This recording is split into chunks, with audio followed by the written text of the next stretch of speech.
की गैसेस जब भारी विनाश का कार्य शुरू होता है तो कई गैस इस प्रकार की एटॉमिक एनर्जी की वातावरण में फैल जाती है,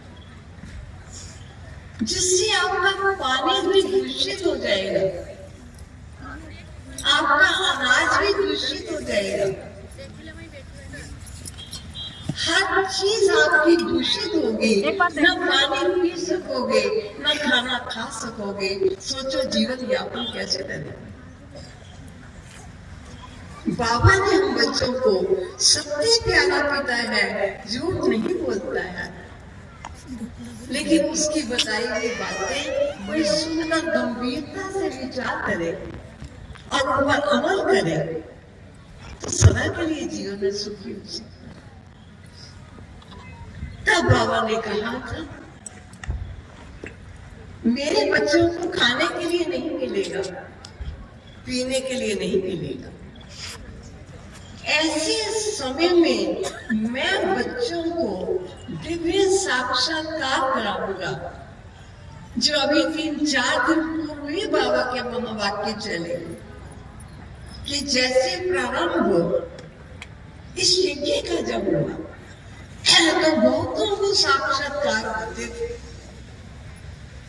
घर बैठे उनको बाबा भविष्य सृष्टि के दर्शन कराता था, अपना साक्षात्कार कराता था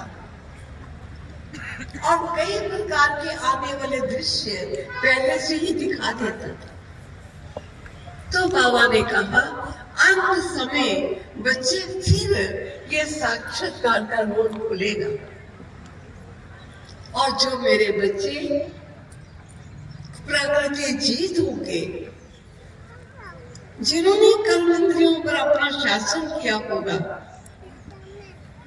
अपनी इंद्रियों को अपने कंट्रोल में करके चलते होंगे, ऐसे बच्चे जब साक्षात्कार करेंगे तो बाबा वतन में उन बच्चों को इतना खिला देगा, इतना पेट भर देगा कि उनको भोजन की आवश्यकता ही नहीं पड़ेगी।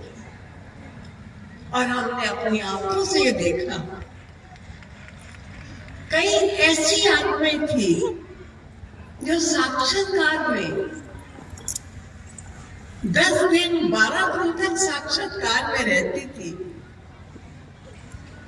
और उनको इतना सा भोजन कभी खिला देते थे यहाँ, लेकिन वो 10-12 दिन में कोई कमजोर नहीं हुई और ना ही उन्होंने भूख का कुछ वर्णन किया। कहती थी हमारा इतना पेट भरपूर है कि हमें कुछ खाने को देती नहीं है, क्योंकि बाबा वतन में बच्चों को भरपूर कर देता है। तो बाबा बच्चों को कहते हैं, जब मैं कहता हूं तो बच्चे पूरा ध्यान नहीं देते, लेकिन बाबा तीनों कालों को जानने वाला है, तीनों लोगों को जानने वाला है। वो त्रिकालदर्शी प्यारा पिता समय से पूर्व हमको सब पहचान देता है। आज हम बड़े आराम से बोल देते हैं, क्या करें, बोलना तो नहीं था लेकिन मेरे मुख से निकल गया, वहां जाना तो नहीं था लेकिन मैं चली गई। इन बातों को सुनने में फायदा तो कुछ नहीं था, लेकिन मेरे कान सुनने के आकर्षण में चले गए। अगर ऐसे कर्म इंद्रियों में आत्मा वास करेगी, जो कर्म इंद्रियां उसके कंट्रोल में नहीं होगी, तो अंत समय का जो कष्ट है वो उन आत्मा को उठाना पड़ेगा। और कई मेरे भोले भाले बच्चे जो ज्यादा ज्ञान नहीं जानते, थोड़ा ही जानते हैं, लेकिन कर्म इंद्रियों के शासक बन के चलते हैं, अपने को राजा समझ करके, कर्म इंद्रियों के मालिक समझ करके अपने को चलाते हैं। ऐसे मेरे बच्चे अंत समय की इस प्रकार की यातनाओं से अपने आप को बचा सके। तो प्यारे बाबा हम बच्चों को हर बात स्पष्ट करते हैं। कई बार देखिए आग लग जाती है, बड़ी तेज आग लगी है और आग बढ़ते बढ़ते इस तरफ जा रही है।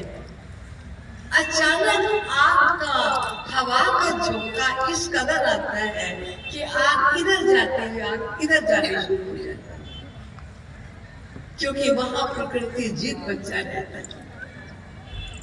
प्रकृति जीत बच्चे को प्रकृति कष्ट नहीं पहुंचेगा।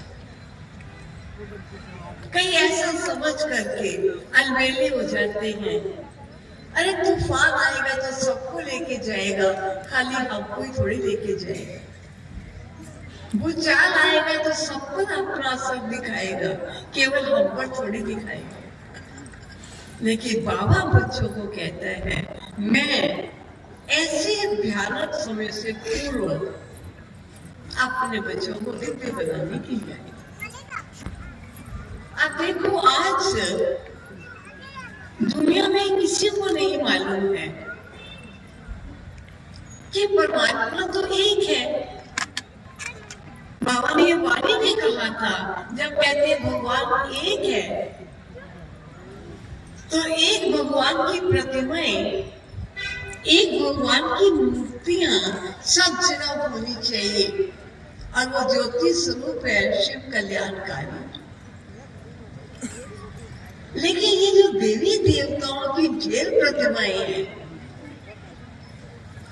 जबकि ये भगवान नहीं है, तो ये प्रतिमाएं कौन है?